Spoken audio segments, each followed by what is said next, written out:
Welcome back. And this week we're going to talk about single parenthood. Why? First, let me thank you for being patient with me. Second, thank you for any new subscribers that I have. I know I have at least one. Thank you. And thank you so much for your patience for my subscribers who are already with me. Now, single parenthood. This is a complicated subject because there's you, there's singleness, and there's parenthood. And so let's talk about what all that looks like. And it depends on where you are. So I don't know how you came to find my channel. I don't know how you came to find this video. Maybe you're a single parent and you don't want to be a single parent, meaning you want someone to complete the family. You want to have a partner in your home to help you rear your child. Wonderful. This is a great series for you. Maybe you just so happen to find yourself as a parent because someone passed away and you adopted a child, or someone passed away and you inherited a child, or maybe you are in the group of women who, bless your hearts, have lost your husbands or the fathers, and you are raising children by yourself, and you have to deal with all the things. And I don't subscribe to it, and I definitely don't want you to subscribe to it. I'm going to wait until my children are out of my home to be happy and have a relationship for myself. So that's what we're here to talk about, because single parenthood sucks. Parenthood is amazing. Like when you really grow to love the person that you created and you see yourself in your children, it is a wonderful experience. But doing it by yourself is not. Doing it by yourself is not. And please comment. So if there's anything that I'm talking about that you don't agree with, if there's something you do agree with, if there's something you want to hear more about, because I'm going to touch on some of the things really fast because I just don't want to I'm just going to touch on some of the things really fast because some of the things that we're going to talk about in the single parenthood why video are things that we need to dig into deeper. I'm not going to have time to talk about all the things that you need to do in this one video, because remember, we started with there's you, there's being single, and there's being a parent, and all of these things are brought to the relationship in the process of rearing your child, and you're still a part of the equation. So if there's something you want me to answer, I don't know if I have the answer, but if I do, I will. If I don't, I will try to find the answer for you.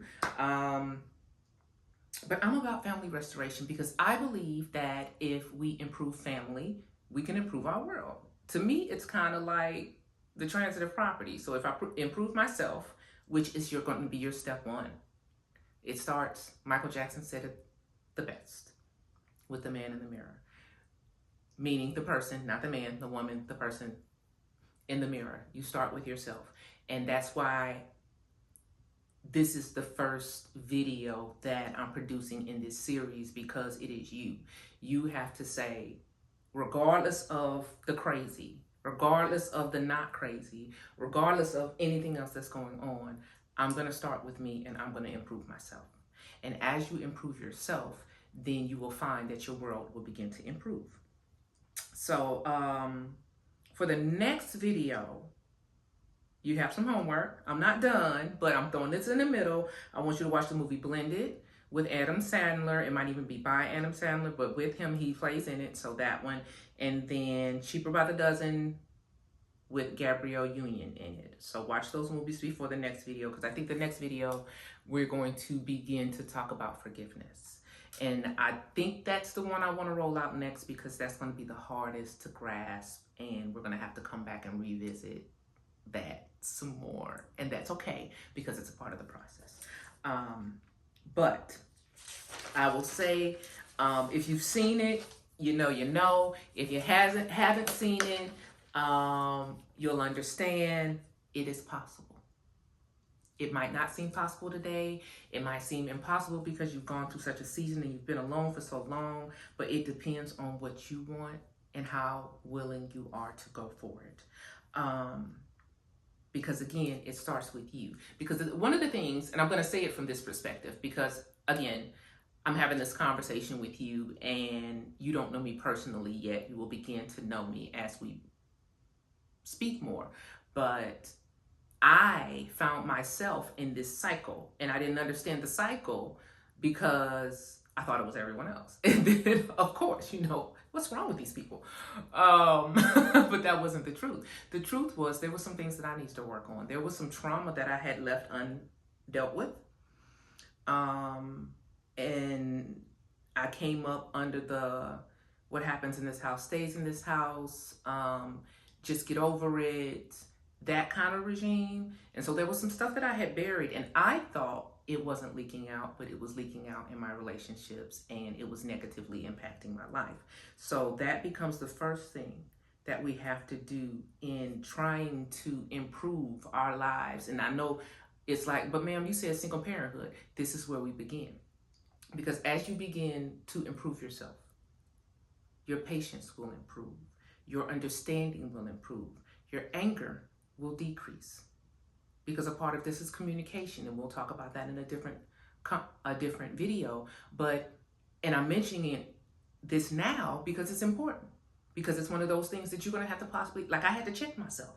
I wasn't being respectful all the time. And I'm a respectful person, but in my relationships, so in the area that I needed to grow, I wasn't speaking respectfully to the men that were in my life as I should have been. So I had to check myself. Like, okay, you know what?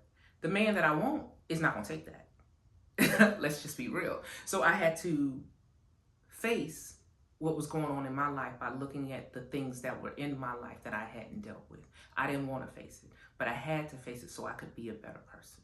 And as I faced those things that I needed to, that I didn't want to face. So whatever your it is, face it.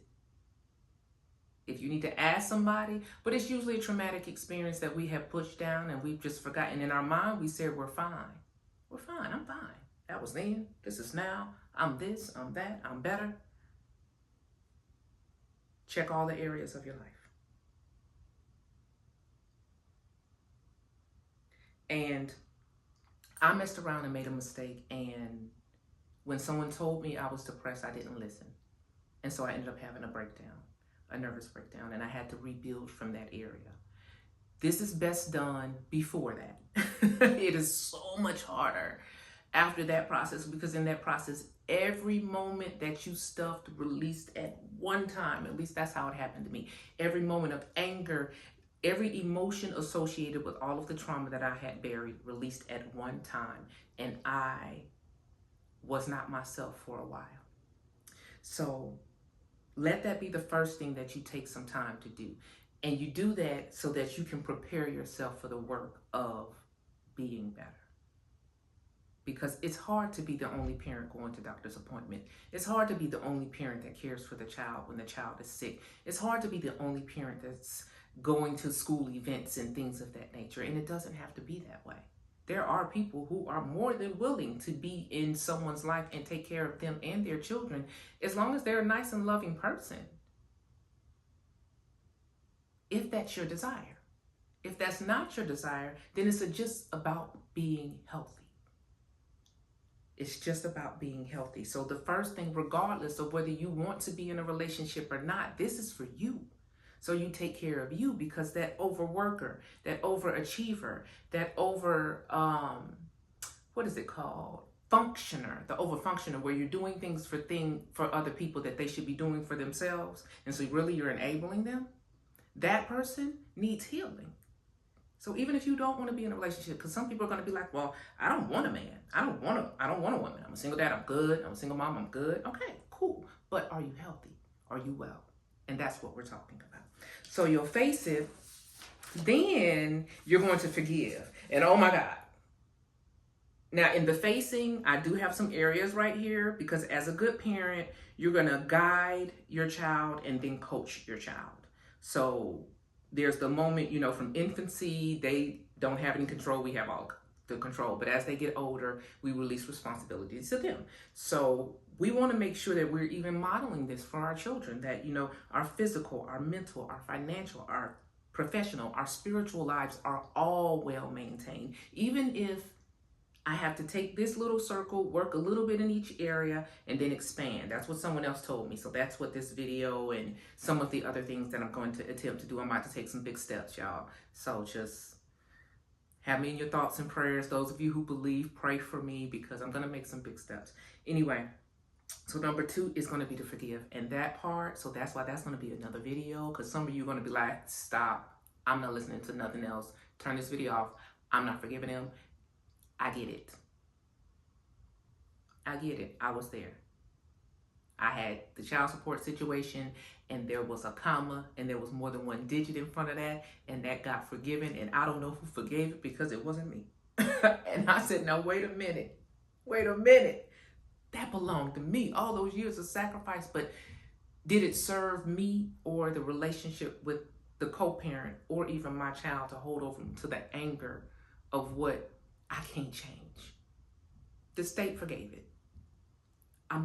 I was angry about it for a little while. I'm not gonna lie.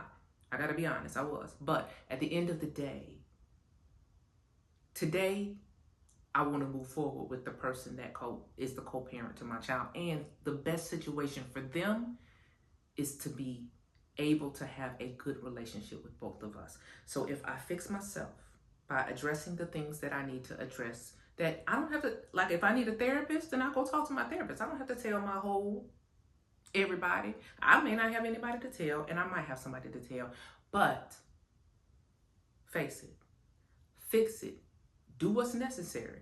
Therapist, exercise, prayer, whatever it is that you might need so that you can get better, so that you can be ready for this work. So step 1 and step 2 are you, if you're a believer, God, because I couldn't do this work without him. The patience and the understanding, knowing when to shut my mouth, because sometimes there's a time to shut my mouth as the parent. Knowing when to take my hands off, because there's a time to take my hands off as a parent, because as my children grow into adulthood, I've got to allow them the opportunity to make mistakes so that they can learn. So I got to stop saying, well, I know best. I know what worked for me.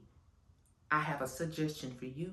You make the best decision for you so that the consequences are yours. And then finally, so that you got to forgive yourself. That's what that forgiveness thing. You got to forgive yourself. You have to forgive yourself. And in forgiving yourself, there are going to be layers to that. That's why that's another video. Because after you forgive yourself, you have to forgive them as well. Now, sometimes it's going to be easier to forgive them than it is yourself, because you might feel like I was too smart for this. How did I end up in this situation? Like, how did I end up here? Like, with them. And then I made a child with them. This is where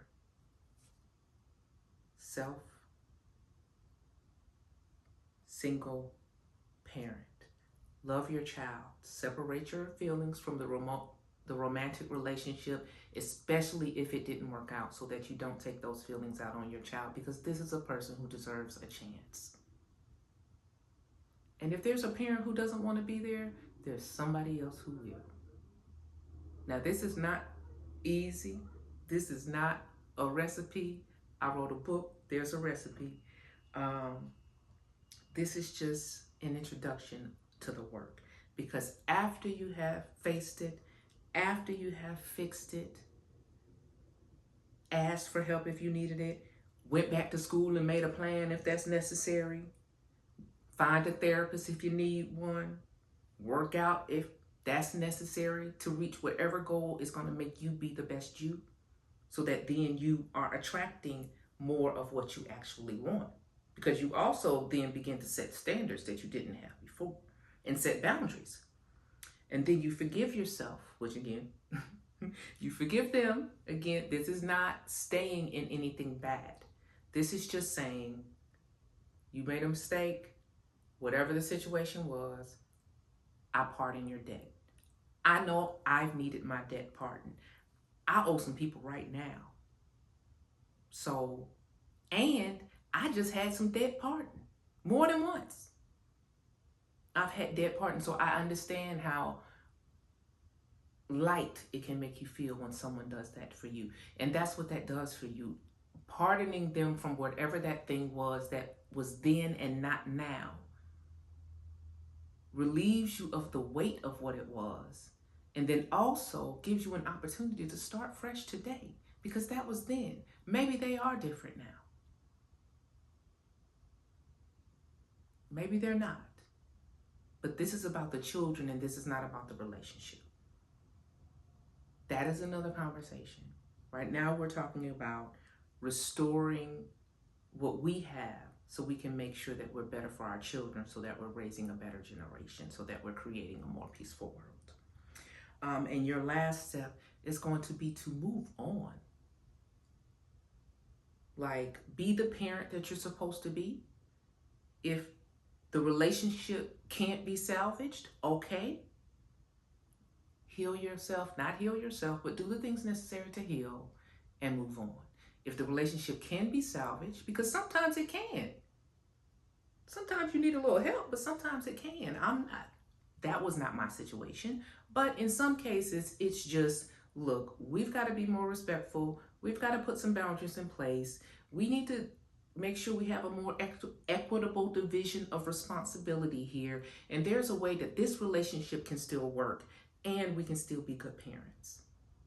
So in some people's cases, it's possible. And if it's not, then prepare yourself for whatever you choose to be next. If that means you want a relationship, then continue to work on you and wait for it to come your way. But single parenthood is seemingly been normalized, and some people may disagree with my stance, but I believe that we need more wholeness for a little while. Like we've just been broken for so long that we need to just come to a place of just settle in peace for a moment. But that's all I have for you today. I think, wait. I'm sorry, that's not true. I have some notes on the back. One of the things I did say as far as when you want, so that I didn't give you the recipe, but here's something else to keep in mind when you are trying to, if you don't purchase my book and if you're just going to be watching videos, be respectful to each other. If you are going to try to begin the process of working through whatever you have to work through, number one, baby steps, be patient, be respectful to each other in speech, time, and situation. For example, if you know, and did you get to the point in communication that you find out that the other person cannot handle as much child support that has been assigned. Now, this is a tough one, I know. Maybe they can only give you $100 a week. Or $100 every 2 weeks. If there's a way for you all to work it out so that they can grow, you can get what you need to take care of your kids, and then we can step that up as we both get better, maybe that's a better solution than just continuing to fight over what is not working. Just a thought. But again, I don't want anyone to think that I'm unhappy as a parent. I love my girls. I love my girls. They are both so much like me, but in different ways. Parenthood is a blessing. Period. It comes with duties and responsibilities, and that does not always mean saying yes. So yes, sometimes it's hard to say no, but that's a part of the job. Single parenthood, though, that's the part that's challenging, and it's just really not that fun. Figure out a way to build the bridge so that you can allow the other parent to be them and be there, because it's helpful. Okay, they only take the kids every other weekend. That's every other weekend you get a vacation. Every other weekend you get to have me time. You can now schedule self-care. But when the kids are over there, I'm going to take care of me. That's when I get my nails done or my hair done, or that's when I get a haircut. Let's say you're a single dad. That's when I get my haircut. That's when I go to the gym or go play basketball, go to the Y. Work it out. 2 hours means a lot when you're always on. And when you can do that, watch your relational world blossom. So no, I know this video, regardless of how long it is, I wanted to time it, but I didn't, because I said The people who are here to listen to Miss Logan, the people who are here to listen to just Terri, the people who are here to listen to what I have to say aren't going to tell me to stop talking. You can pause it, you can rewind it, you have the capacity to do whatever. Please share it, especially if you know that there's someone else who may be struggling in that area, or maybe you think might need to start hearing the conversations, because I touched on some things really fast, like respect. I didn't talk about love. I will. And love is the foundation of the work, but we'll talk about that. I talked about exercise real quick. I talked about therapy real quick. I talked about forgiveness real quick. I talked about moving on real quick, like it's that easy. So I talked about a lot of things really quickly because I know that I'm going to come back and I'm going to spend some time delving into those concepts in detail. Thank you so much for your time today. Today was just a general overview of what you can expect as far as on the detailed videos. I am not going to stress about time, and I know that you're not going to stress me about it either. If you're here for the ride. Thank you. I am so passionate about the restoration of family. No, I am not yet, but I am hopeful. But that's not going to stop me from speaking. I know for a fact that I put these things into place in my family, and I know for a fact that my family's better. I co-parent better. My co-parent is better. My girls are better. So I know that it's worth the time and effort. Thank you so much for your time, and have a wonderful remainder of your day.